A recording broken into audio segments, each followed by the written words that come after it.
I continue to be fascinated by the way Donald Trump's annual physical was covered. Last night on Two Way Tonight, Dr. Ray Scalidar, who treated Nixon, one of the leading experts on presidential medical records, gave the clean bill of health a clean bill of health. 107, please. Well, I've read the report that Captain Barbara Bella has submitted, and it's an excellent report. It's very detailed. We never had anything like this before. It's very specific. He's got excellent numbers as far as his physical examination, and the findings and his laboratory tests are excellent. I think he's from the standpoint of what is reported, and I have no reason to doubt it's complete and honest, and the integrity of a captain of the United States Navy.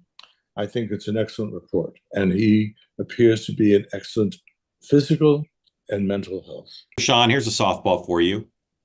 Shouldn't the press, in trying to play down its Trump derangement syndrome, shouldn't the coverage have reflected Dr. Scalidar's point of view that this was an extraordinarily forthcoming report, rather than just, reporting what was in the report with no commentary? Yeah, I mean, I saw Dr. Hayworth there too. I didn't know what Nan said, but she said the same thing, but she's a Republican, so I know. Let's. But see, the thing that's interesting is that, it's one thing to pontificate at the end of a report, which we talked about a little yesterday, but numbers are numbers, right? And you can't fudge those. I mean, so if somebody's cholesterol is, whatever, I mean, or resting heart rate is, yeah.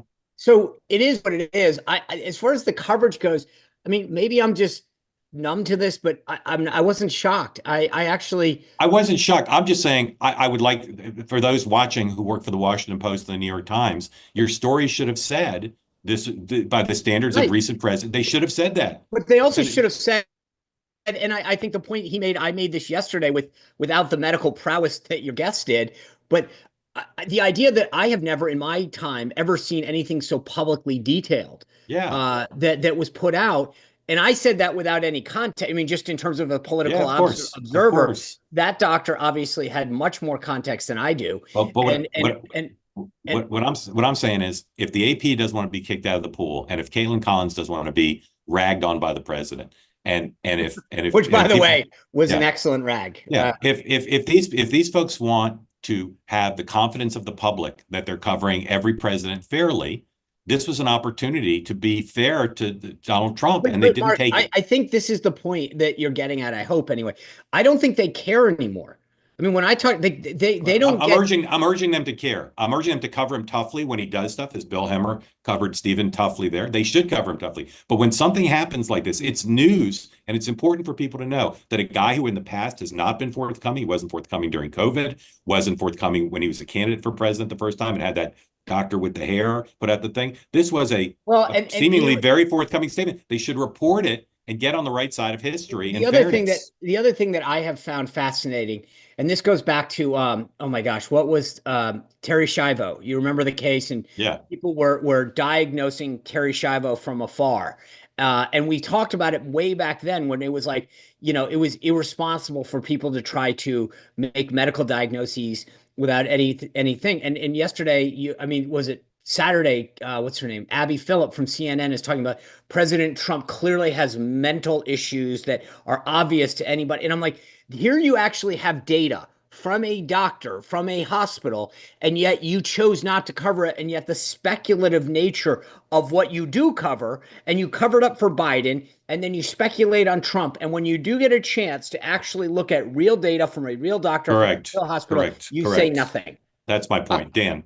Yeah, look, I agree with you, Mark, that they should have said it. He did put a lot out there. And even though I, said yesterday and still believe that the weight may not necessarily be accurate, I will say his stamina is remarkable. I mean, there was a thing over there yesterday about he watching C-SPAN at 2:00 in the morning, and yet he's still up at 6 and 7 and goes on and on. I think, and I'm guessing that one reason they may not is in Trump's history as a public figure, he has put stuff out about his kind of mental capabilities and his physical fitness that are just a farce.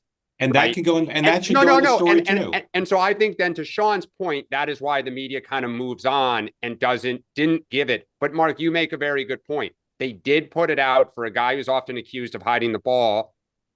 They put it out, and people should have said that, particularly after Biden. And By the way, particularly after Biden, to set Yep. an example, to say we can't have presidents of whatever age hiding Yep. the facts of their mental and physical health. I By agree. the way, I do to Dan. I think we didn't mention this yesterday, but on Saturday night, flying back from the USC, he did a press conference in the back of Air Force One with his granddaughter Kai at 2:17 a.m. And I got a kick when I'm reading the pool report that it says they called a lid at 2:47 a.m. Sunday morning, and then the guy gets up and golfs it. I was like, dude, I was in bed at 9:47 Saturday night, and I was up at like 7:45. It's remarkable. I mean, And she looked a little tired during I know, but during as a the guy who worked interaction. for him 8 years ago, it is not hyperbole. You cannot keep up with this man.